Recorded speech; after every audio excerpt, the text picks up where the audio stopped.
नमस्कार। माघ मास में चतुर्थी को हम लोग संकष्टी, सकट चौथ या चतुर्दशी कहते हैं। जैसा इसके नाम से समझ में आ रहा है, संकट या संकटा चौथ भी कहते हैं।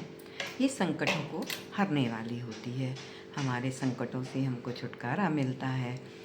और इस दिन महिलाएं अपने बच्चों, परिवार की शुभकामना, दीर्घायु के लिए ये व्रत करती हैं और कोई संकट ना आए हमारे परिवार में, ऐसी भी मान्यता है, इसलिए ये व्रत को किया जाता है।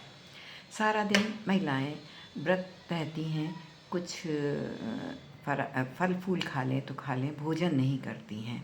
और रात्रि में चंद्रदेव को अर्घ देकर फिर भोजन पान किया जाता है। कुछ लोग उस चंद्र को अर्घ देने के बाद भी पूर्ण भोजन नहीं करते, फल फूल ही खाते हैं। ऐसा विधान है कि चंद्रमा को अर्घ देने से और सकट माता की पूजा करने से सारे संकटों का नाश होता है, हमारा चंद्रमा अच्छा होता है और हमें शुभ फल मिलती है। कुछ लोग जिनके संतान नहीं हैं वो संतान प्राप्ति के लिए भी इस व्रत को करते हैं। इसको सकट चौथ संकष्टी इसीलिए कहा जाता है। संतान प्राप्ति के लिए भी आप ये व्रत करें, आपको उत्तम संतान की प्राप्ति अवश्य होगी।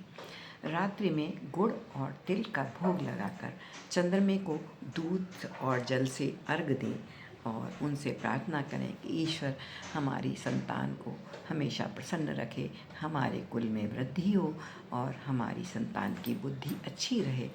और जिनको संतान नहीं है वो ईश्वर से प्राप्त करें कि ईश्वर, हे चंद्रदेव भगवान, हे माँ संकटा, हमारी झोली भरें, हमारी संतान दें हमें और हमें सुखों की अनुभूति हो, हमें पूर्णता का आभास हो। तो संकटा माता और चंद्रदेव सारे संकटों को दूर करके संतान की प्राप्ति अवश्य कराते हैं। तो सभी लोग इस व्रत को पूर्ण श्रद्धा और विश्वास से करें और सभी को जिनको संतान नहीं है उनको संतान प्राप्ति अवश्य होगी और जिनकी संतानें हैं उनको ईश्वर दीर्घायु रखेगा, सभी तरह से उनको सद्बुद्धि देगा और आपकी सभी मनोकामनाएं पूर्ण होंगी।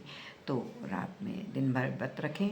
और ये माघ मास की बहुत ही पवित्र चतुर्थी है, इसको वर्ष में एक बार ही आती है संकटा माता की कृपा से। और सभी अपने बच्चों के लिए शुभकामनाएं करें। इस व्रत को सारा दिन रखें, महिलाएं पुरुष भी रख सकते हैं। और रात में चंद्रमा को अर्घ देने के बाद चंद्रदेव की पूजा करके आप जो भी आहार लेना चाहें ले सकते हैं।